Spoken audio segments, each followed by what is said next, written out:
So what makes a good cook? As you know from watching this channel, I work in a 3 Michelin star restaurant in France. And the standards here have made me rethink what it means to be a good cook. We had a chef coming in from Italy who worked in a 2 Michelin star restaurant. She comes for 2 days to do a trial, as the same that I did. But something was a little different about what they had her do. We staged for the same positions, chef de partie. I also staged for chef de commis. I just signed up for whatever I could get, which I'm so happy with. But they actually had her do a tasting. And so coming from American kitchens, that's insane, right? Having a cook do a tasting. It's a little scary to even think about, In this industry as a cook, you cook other people's food. It puts you at dis-ease a little bit to have to cook your own food in one of these restaurants. What does that information say once you create your dish and you give it to those chefs and they taste it? It may seem different than what you're actually there to do, right? You're applying at a restaurant so that you can cook their food for them, not to make your own creation. So that got me thinking, right? A good cook is not just someone who is fast and moves technically, but someone who can grow in the environment they're in. Someone who's not afraid to express their creativity and be a part of the team. And so it makes you ask the question, am I a good cook if I can just cook other people's foods? Are my own creations an integral part of being a cook? Those are all kind of scary thoughts, as I'm saying, right? Because it no longer comes down to technical knowledge, speed, agility, ability. It goes deeper than that now.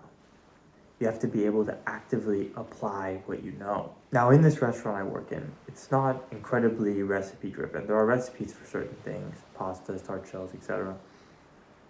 But the menu changes completely, as much to up to 3 times a week. I mean, not seasonality, I mean completely changes. What does that require from the cooks? It means that you're not replicating the same recipes to a T every single day.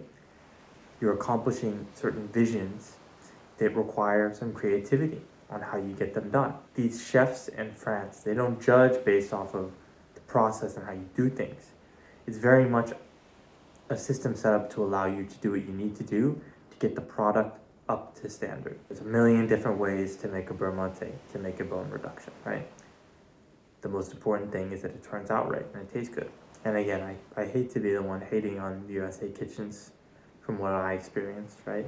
It's much better to set up USA kitchens, especially hourly, where you have 2 teams for a lunch and dinner service, or you just do one service that's hourly, to have a set manual for the cooks, right?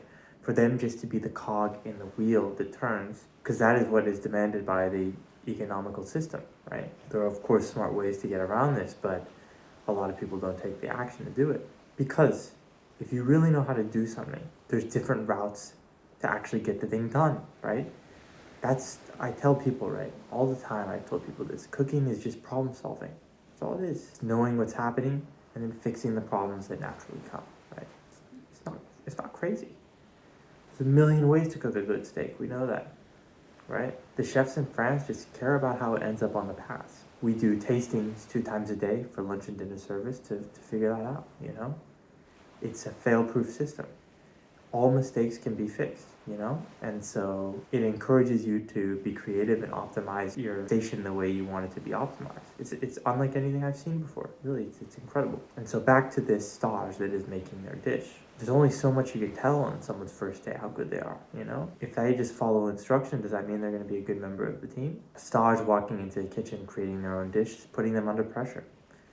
It's like putting them onto the line for the first day, But it's exactly where they should be at home, making their own dish, Before I staged at this restaurant, I wrote down like 100 recipe ideas that I thought of. Italian meringue, mushroom, vigneron, white chocolate. They didn't make me do any of that, but I was ready for it. And as well, that's for me what made me stand out as a cook, I think. That on my resume, I put the tasting menu that I did on this channel, right? I'm not the fastest cook. I'm not even the smartest cook, There are many people that are much better than me about that. But where I think I succeed is this creativity thing, and also my philosophical outlook on food. It's already going to be a long video, I think, and I'm rambling at this point. But what I'm trying to say is, like with every field, it's not just speed, who can peel the peas fastest, right? That's silly. There's a plethora of things that can set you out as a cook. Personality, technical knowledge, knowledge of your product, creativity. All of those things can make you a good addition to a team. One thing that's huge here is that if you walk into a kitchen and they don't appreciate all these things, probably something's wrong, or you're just in America, right? It's a very good thing when you walk into a kitchen and they say, make me a dish, you know? They're obviously not expecting you to put something onto the menu right away, but they want to see all these things, which of course can be expressed through a dish that you make. If any of your 4 things are lacking, creativity, personality, technical knowledge, knowledge of products, it'll show. I think it's a great exercise. Question these types of things. Could I make a dish if someone asked me to? That'll often show you your bottlenecks as a cook. I know it tells me my bottlenecks as a cook. I find myself saying, oh, you know, I wanted to make this uni hot sauce into a hollandaise. Can I just pour my uni mixture, my uni sauce into the stabilized egg yolks with the fat emulsified in? Do I need to start as a sabayon? You know, those are the questions I would have to R&D. I couldn't just do it right on the spot. A good cook is more than just fast, creative, technological, smart with their products. It's deeper than that. And what I would say is, anyone who wants to be a good cook, you have to find your personality and you have to find where you exceed as a cook. Greatest cooks are not just fast and durable and agile, moving around everywhere and screaming all the time, you know? They're also who can even mention teamwork if you work well with a team, you know? When you stage, don't be nervous. Comfortable with what you know, lean into what you're good at, and don't be afraid to learn.